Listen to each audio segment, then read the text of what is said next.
Hello, this is a film open analysis of the film Guardians of the Galaxy. I find it important to look at other films as inspiration for my own film, which I'll be making in my foundation piece. I will look at this film for a couple of reasons, one of them being what shots are used and how they're important and how they signify things. And in this instance, I'll be looking at the tonal shift of the film as soon as the soundtrack plays, basically looking at how a soundtrack is important to a media product.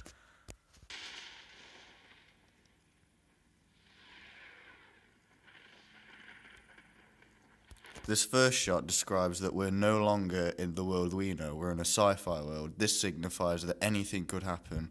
The events, it could tell any type of story, a horror, a sci-fi, a comedy, well, a sci-fi, because it is sci-fi. A comedy, a thriller, a psychological thriller, or anything existential, whatever. It opens up possibilities not shown by like non-fiction based, well, not fiction based, not non-fiction based, fiction based thrillers like Taken or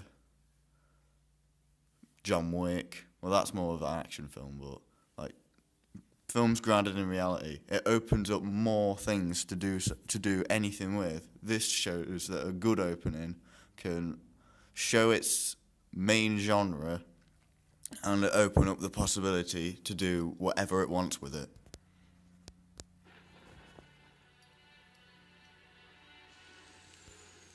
This shot shows us how the desolateness of the planet that was described as the pretext for Morag, which was an abandoned planet. This establishing shot signifies that this planet has been left for a very, very long time. This connotes feelings of danger and wonder, really, because we as the audience don't know what's going to happen to this character, because we see the protagonist's ship falling, not floating down to the surface to do something we don't know. This keeps our intrigue going and keeps us interested in the film as well as.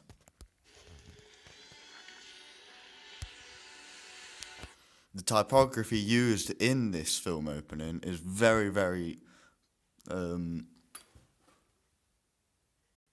very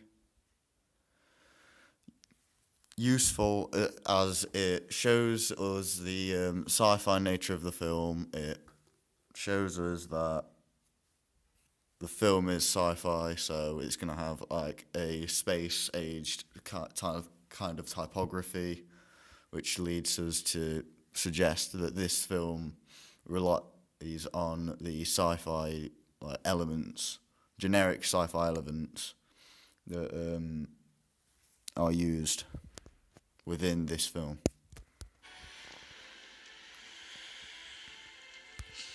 Again, this shot shows the desolateness of the planet and the typography which is used to connote feelings of wonder and mystery. So does the rest of this opening, until the tonal shift.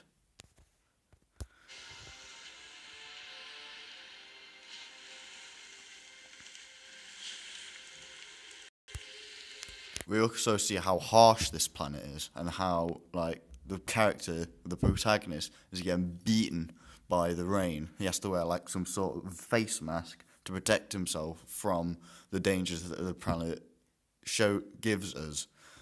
And this, as the audience gets our intrigue, keeps our intrigue going. So it shows us that we, as the audience, are still intrigued of what's going to happen, and this connotes feeling of danger. So it goes back into the sci-fi thing that anything could happen in this world. That it could be thriller, horror, whatever. We still don't know. We still are thinking what this film is.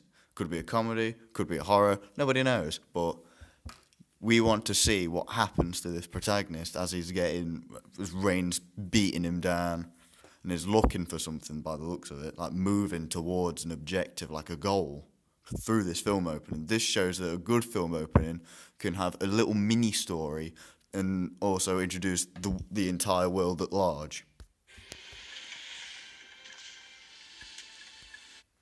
The diagenic sound of the character's feet, kind of like stamping, like like a mechanical stomp, shows us shows us again how harsh the planet is because he needs special equipment to go to traverse it, to go through it. Also, it shows us the not mechanical nature. Yeah, the mechanical nature of the film. Like, he is not a robot, like a cyborg or whatever, but he needs all this equipment to get through it. Like the face, like the mask, for example, that's like got breathing equipment on it, showing that he may or may not be able to breathe on this planet. That keeps the audience intrigue going. Like, oh no, is he gonna die? Is he gonna survive? We don't know.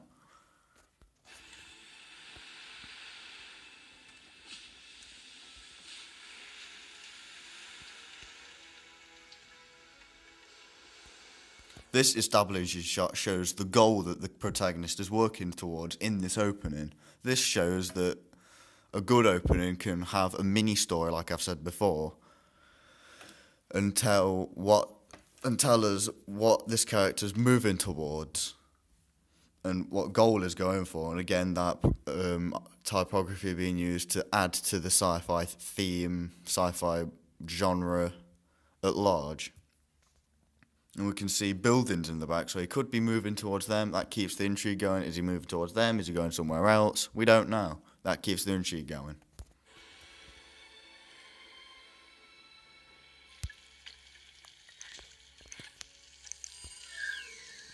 As the character or the protagonist violently shakes the scanner of some description, it shows that he's getting not annoyed, but kind of frustrated in the situation is in. Like this gives us signifies that this is like routine for the character, that he is always doing this, always going through the same hassle, going to an abandoned planet, doing whatever on it. Keeps the intrigue going and also gives us a little bit of backstory on the protagonist, which shows us that he's more than just a two-dimensional protagonist. He's got multiple layers. This shows that a good opening can introduce the protagonist and his backstory and all these other elements of the opening, and the character can be shown straight away with one simple gesture, like him violently shaking a device, which is probably going to be a scanner. Well, yeah.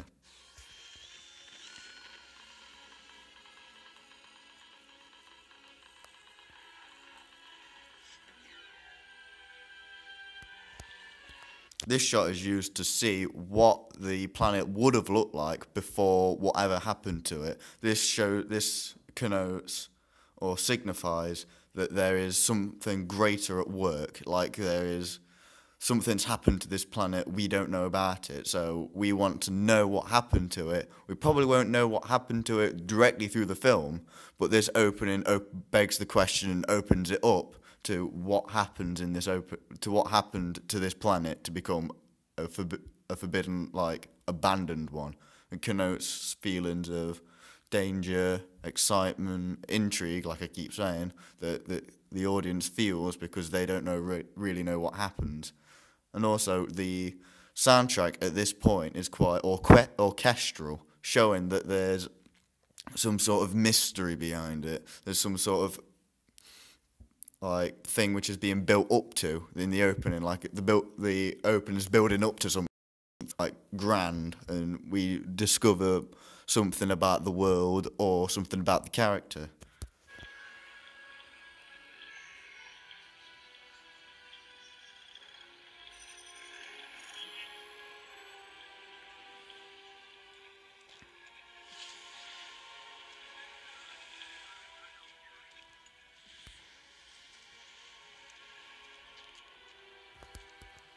This shows the end goal of the character of the protagonist inside this opening. Like, he is moving towards a goal. This shows that there is some sort of narrative structure within the opening itself. It's like its mini story, like I've said before. like a mini narrative being told within the opening. This shows that this opening is good because it can tell this story and tell this story or narrative through the opening, like introduce us to the world. It introduces us basically to the key elements of the world, what it is, like what does this character do for a living, what does he do? I keep saying like what does he do with himself in this world? This shows what the world was like. It goes back to the intrigue of what this world was like, and before this like catastrophic event happened. We don't know that as the audience. We should think that this has always been abandoned, but this scanner shows us like what happened, not what happened, but what the planet was before it became abandoned and like a forbidden planet almost. This signifies that there was life on this planet, showing that like it could be something happened, like a war, like an event, or anything like that could happen. That opens up questions and theories that people could talk about for hours. This shows that a good opening can have a little mini narrative and make the audience beg for questions that the film doesn't have answers to. So it gets the audience involved in the film. Like, they want to find out what happened to this planet, or they want to know what happened to this little girl and a dog.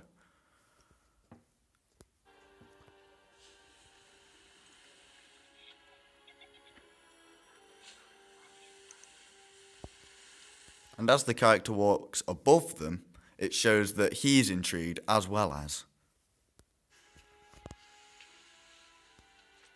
This shot is a very good use of the rule of three. He is directly in the middle of frame, so we, as the audience, directly look at him as to say, like, what is he going to do now?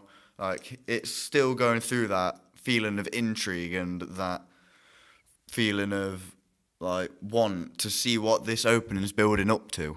It's building up to something. We know that by how the character moves, how the shots have been used, like it's establishing something. Also, how how it moves through the environment, like the shots, everything really.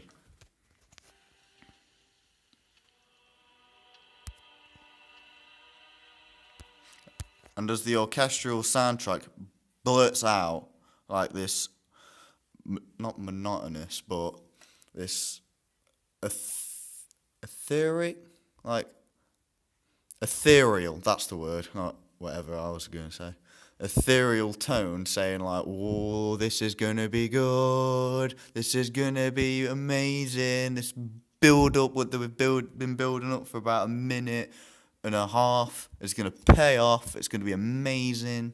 This connotes or signifies that the audience is going to get the payoff that they've been theorizing about with the scanner and the child and the dog and the massive use of establishing shots in that section. We're going to find out what happened to this world. But alternatively, it could be an entire letdown. It's going to have a massive tonal shift to something like a comedy or a massive horror, like aliens just going to burst out through the walls or something.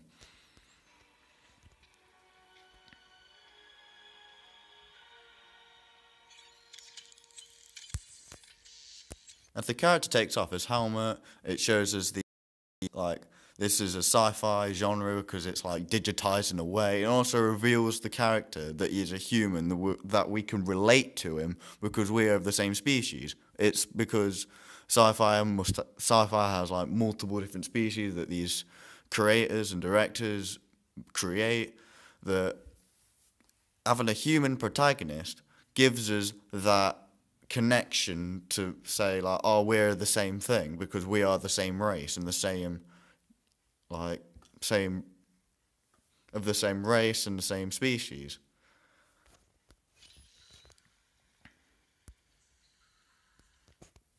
The use of ambient noises like the dripping of the cave, like the water in the cave, it's dripping, showing that it's ethereal and mysterious, giving us the impression that we're still getting led on with this, still getting led on with this narrative, which is showing us really nothing. We're still intrigued to see what happens to this character, see what he does, see what what he has to do in this in this building which has been destroyed.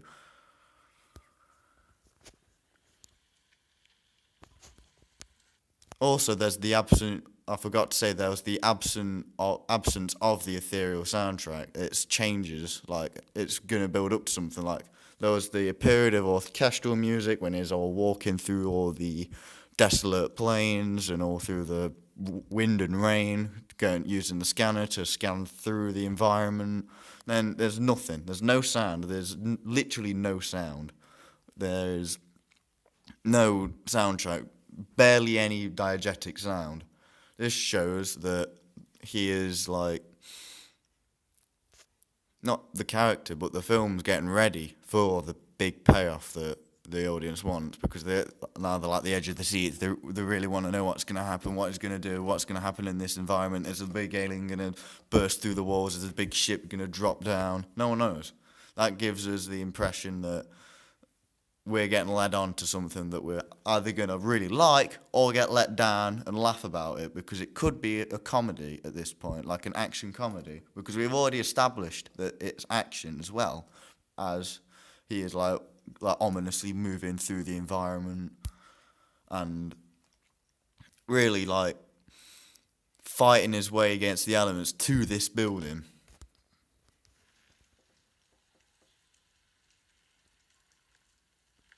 And as he puts on his 1980s helmet and his cassette player, we start to see that this character is from Earth because of the music he's listening to. And this gives the impression, and it signifies that we can build connection with this character because we can relate to him, like musical tastes and the species that we're in. This shows that a good opening can, with subtle hints like a cassette player, we can instantly relate to that character.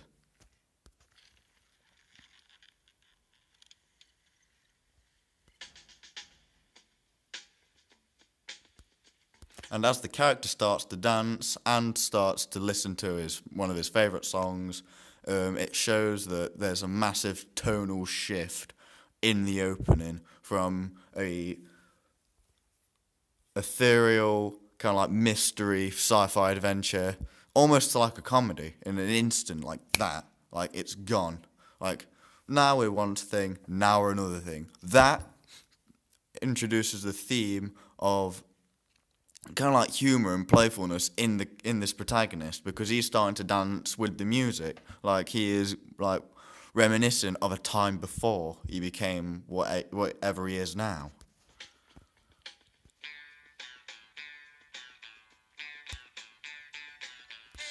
And as the song starts to pick up, this "Come and Get Your Love," which is the song's name, the titles show, which is in the same like sci-fi-esque, like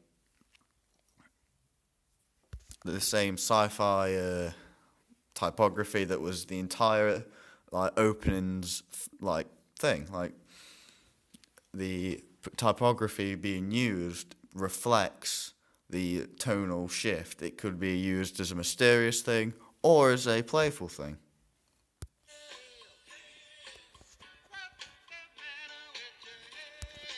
And as he kicks the puddle, it shows us that he has a playful side. Like we can relate to him even more than we already have. Like this shows that he is a normal guy. Like he's just a normal, happy-go-lucky kind of character, that kind of protagonist.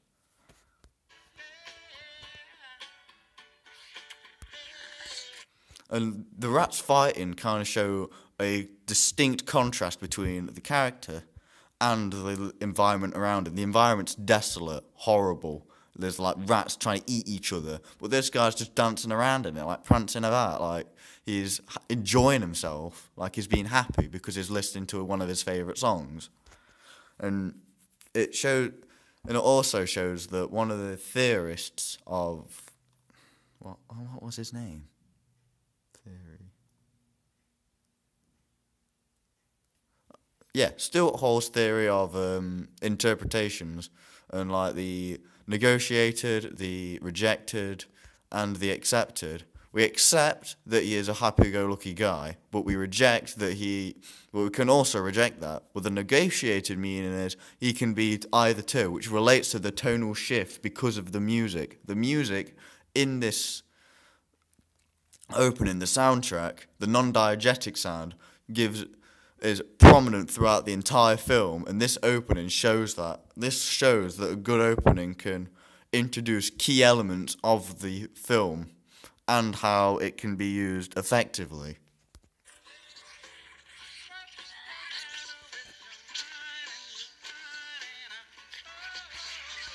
And he kicks the rats out of the way to say, look at me, I'm happy, you don't want to ruin my day. So he kicks it in the beat of the soundtrack, of the non-diegetic sound, which shows that he himself is really just playing about, having a bit of a laugh. And also shows that he hasn't got any time for this really dystopian, like desolate planet. He's just getting by. And he picks up one of the rats, and starts using it as a mic. And as the rats kind of circle him, he's kind of still dancing around. And that spinning aerial shot is a very good shot to use, as it shows the playfulness and overall sense of the opening, as it had a massive, massive tonal shift for having for comedic effect. Like, it's going to build up to something, or it's going to be like the film Alien, right? It builds up, builds up, builds up. We don't see the alien. So that is good. And I like this sci-fi kind of ethereal nonsense, not really nonsense, but ethereal theme in. And also like the idea of the eternal shift, so I could incorporate that into my foundation piece. And this aerial shot shows the playfulness, like I've already said.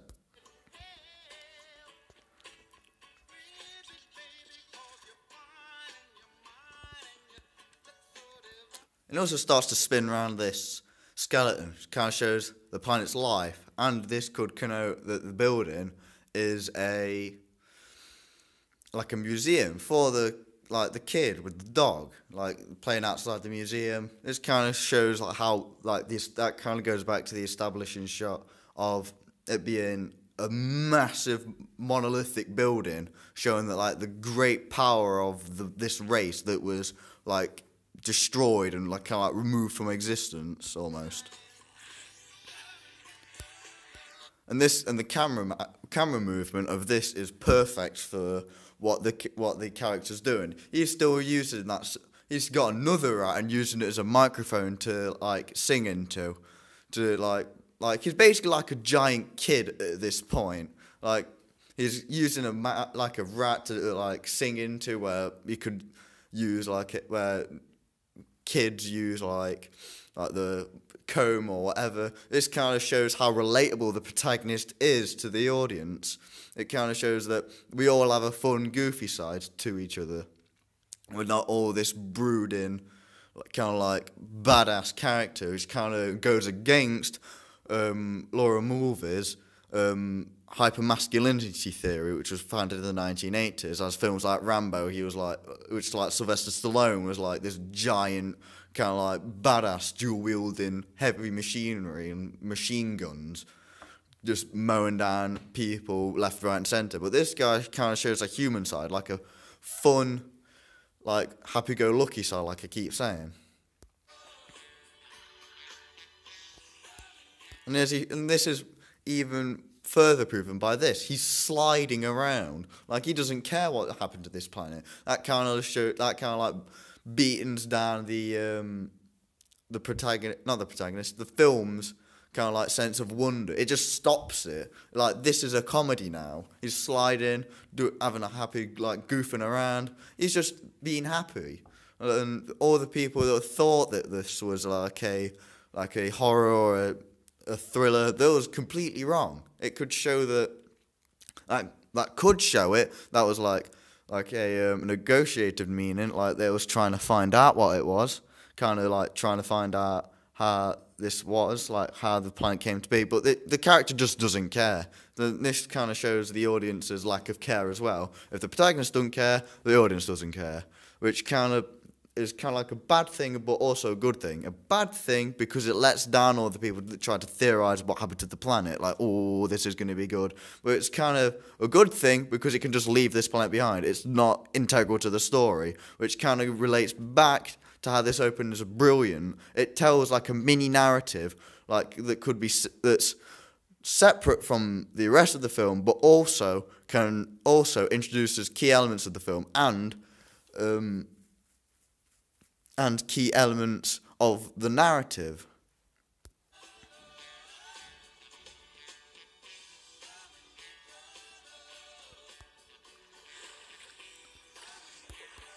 This shot is used as a reminder that there is still action in this comedy. That it's a funny film, but there's still action, still action in it. And he still needs to get over it, and he don't know how. But as we soon see, he flies over it. And he's still dancing towards this door.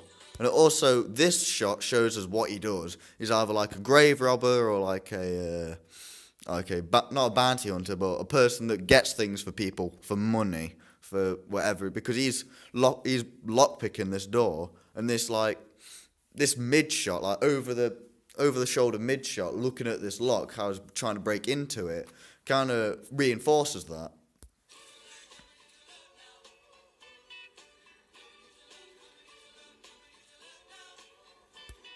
Rule of 3 used again to show that this is the protagonist, isn't some other character. He's directly in the middle of frame, so he is the entire story revolves around him. Like he is the protagonist. The entire story revolves around him. Not much to be said, really.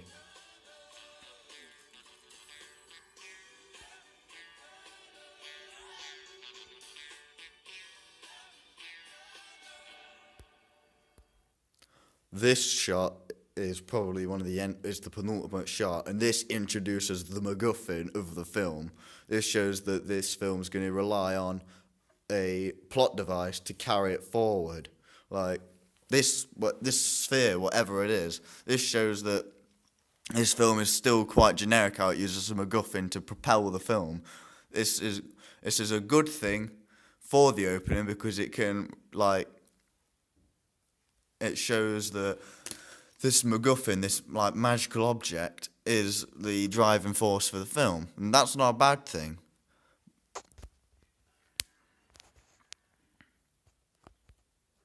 This opening was good.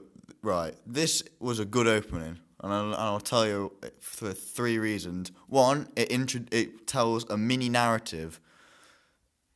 2, it tells you what the world's like, what the tonal shift kind of connotes and signifies that he doesn't really care about the world. He's like a child in a man's body. And 3, it introduces the MacGuffin. These 3 things kind of it can be separate. It can be a separate little mini story, but the MacGuffin makes it so this kind of section which we thought that wasn't connected to into the plot was actually connected to the entire story arc that's going to unfold over this film.